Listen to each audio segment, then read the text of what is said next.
Halo teman-teman semuanya, kembali lagi bersama saya Iza Akbarani dari LTI Indonesia. Teman-teman semuanya, situasi peradilan saat ini dalam level yang dapat dikatakan mengkhawatirkan. Beberapa aparat penegak hukum ditangkap oleh KPK terkait dengan kasus suap dan kasus korupsi lainnya. Beberapa waktu yang lalu, kami dari Transparansi Internasional Indonesia melaksanakan residensi anti korupsi, mewartakan jurnalisme hukum, di mana kegiatan ini diikuti oleh 15 jurnalis dari 13 provinsi di Indonesia untuk kemudian memotret situasi peradilan saat ini. Nah, kira-kira gimana sih hasil dari residensi anti korupsi ini dan bagaimana kemudian kita dapat melihat situasi peradilan saat ini? Kita hari ini telah mengundang Mas Suryadi, salah satu jurnalis dari Mongabai yang mengikuti residensi beberapa waktu yang lalu, dan beliau berasal dari Pekanbaru Riau. Yuk kita simak.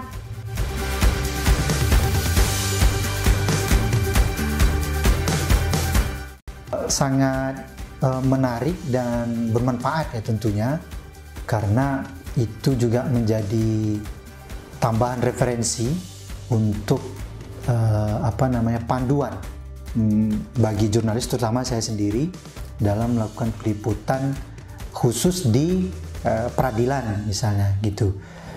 Karena korupsi misalnya itu kan pasti endingnya di peradilan gitu ya, di pengadilan, setelah ada penyidikan dan akhirnya masuk ke meja hijau. Nah itu kemarin kan waktu pelatihan banyak juga bicara soal bagaimana kode etik pedoman perilaku hakim gitu ya, lalu materi-materi yang harus dipahami jurnalis dalam meliput isu-isu korupsi di peradilan. Nah itu sangat bermanfaat sekali dan menjadi panduan referensi tambahan bagi saya untuk melakukan peliputan korupsi di peradilan.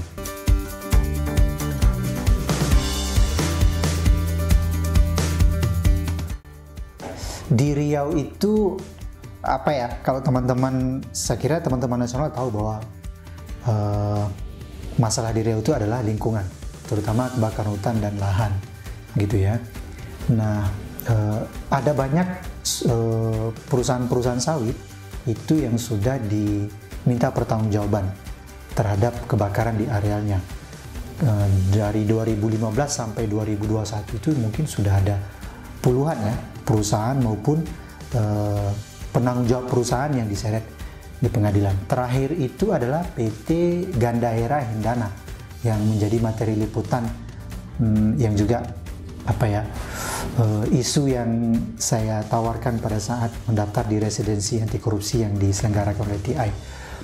Nah, Gandaera ini perusahaan sawit Samsung gitu. Dia tahun 2019 itu terbakar sampai 580 hektar gitu. Ini salah satu kebakaran yang cukup luas yang terjadi di areal korporasi di Riau yang pernah terjadi. Nah, singkat cerita, di pengadilan pertama, di Pengadilan Negeri Rengat, ini perusahaan dihukum dengan pasal 98. Kalau kita bilang sengaja melakukan menyebabkan terjadinya kebakaran itu. Ini juga menjadi prestasi menurut kita, karena jarang sekali dan belum pernah pengadilan di Riau itu menghukum perusahaan yang terlibat kebakaran hutan dengan pasal 98 Undang-Undang 32 2009 tentang pedoman perlindungan dan pengelolaan lingkungan hidup. Nah ini prestasi dan kita merasa waktu itu merasa bangga dan senang, dan ini menjadi terbalaskan dalam arti bahwa kebakaran itu kan dampaknya adalah pencemaran dan berimbas kepada kesehatan masyarakat, terutama yang tinggal di sekitar area terbakar. Itu ISPA, misalnya asap yang dihirup itu kan menjadi infeksi bagi saluran pernapasan. Nah dengan adanya hukuman itu menurut kita setidaknya terbayarkan dengan dampak yang terjadi. Nah tapi pada saat terdakwa melalui penasihat hukumnya mengajukan banding ke Pengadilan Tinggi Riau, justru perusahaan dibebaskan Nah ini lucu gitu ya, seperti yang kami diskusikan pada saat residensi dengan mentor itu, alasan pembebasan itu sebenarnya satu saja, bahwa areal terbakar itu berkonflik dengan masyarakat. Nah ini kan menjadi, menurut kita terlalu dangkal pertimbangan hakim membebaskan perusahaan hanya karena areal itu berkonflik dengan masyarakat. Tapi di sisi lain hakim tidak menampik bahwa areal terbakar itu bagian daripada hak guna usahanya yang menjadi tanggung jawab perusahaan. Nah itu yang menjadi topik penulisan pasca mengikuti residensi kemarin. Nah sekarang kasus ini masih dalam proses kasasi di Mahkamah Agung.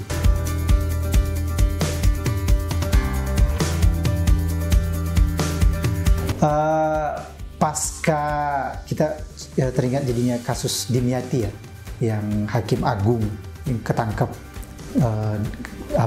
karena menerima suap untuk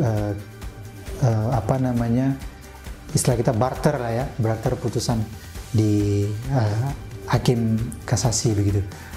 Nah pasca putusan itu kita menjadi wanti-wanti gitu ya, terutama saya sendiri menjadi wanti-wanti dengan kasus kebakaran hutan dan lahan di PT Gandaira ini, karena proses kasasinya itu sudah lebih dari 3 bulan gitu, sampai sekarang belum putus.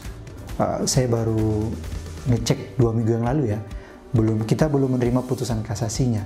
Nah kita khawatir proses panjang penanganan perkara kasasi ini mengarah ke hal negatif seperti itu. Nah sebenarnya apalagi yang tertangkap itu kan Hakim Agung kan, dan sebelumnya kita sering mendengar hakim tertangkap tapi hakim tingkat pertama atau hakim banding begitu, tapi ini Hakim Agung, dan rekor menurut kita bahaya laten korupsinya sudah sampai kepada hakim yang kasasi gitu ya, korupsinya. Jadi kalau dikaitkan dengan tulisan saya agak menjadi was-was juga ya, menjadi was-was dan cemas juga, apakah nanti Gandaira Hindana akan dihukum bersalah, dihukum berat, atau justru mengikuti putusan pengadilan banding membebaskan perusahaan itu. Dan kita harap tidak ada